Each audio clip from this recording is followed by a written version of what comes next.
নমস্কাৰ আপোনালোক সকলোলৈকে সশ্ৰদ্ধ প্ৰণাম আৰু শুভকামনা জ্ঞাপন কৰিছোঁ। অনাগত দিনবোৰ হৈ উঠক সুমধুৰ আৰু মংগলময়।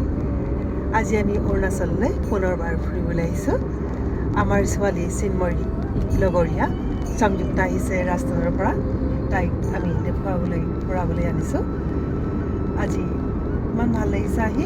ৰাস্তাৰ সুন্দৰ দৃশ্যবোৰ আপোনালোককো দেখুৱাবলৈ প্ৰয়াস কৰিছোঁ। ধন্যবাদ। ক'ৰবাত ফুৰিবলৈ যাবলৈ পালে মনৰ ফূৰ্তিতে কামবোৰ ফটাফট হৈ যায়। পুৱা 4 বজাৰ পৰাই ৰন্ধা বঢ়া আৰম্ভ কৰি দিলোঁ। ৰাস্তাত খাবৰ বাবে ঘৰতে ৰান্ধি আনিছোঁ। পোলাও, পনীৰ আৰু মাংসৰ গ্ৰেভি, লগত আছে পদিনাৰ চাটনি। টাবত ৰোৱা জেতুকাজোপাৰ পাত অলপ পিচি ঘৰৰ পৰা লৈ আহিছিলোঁ। সংযুক্তাৰ হাতত লগাই দিলোঁ। তাই খুব ফূৰ্তি।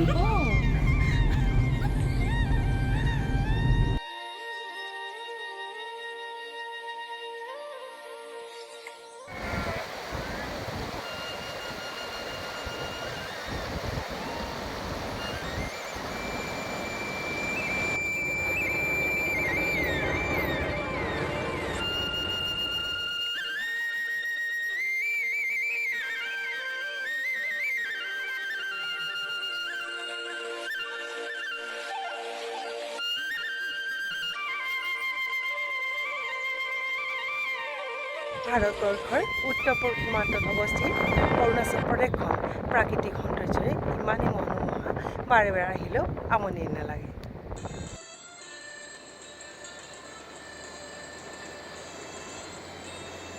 অৰুণাচল প্ৰদেশৰ 20টা মুখ্য জনগোষ্ঠী আছে। ইয়াৰ ভিতৰত বহুতো উপজনগোষ্ঠী আছে।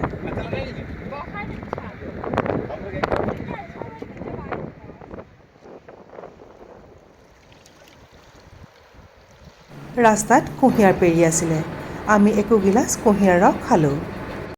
ৰাস্তাৰ বাটত পালোঁ এগৰাকী অৰুণাচলী গাভৰুৱে তাঁতত বৈ আছে মেৰিজিং কাপোৰ।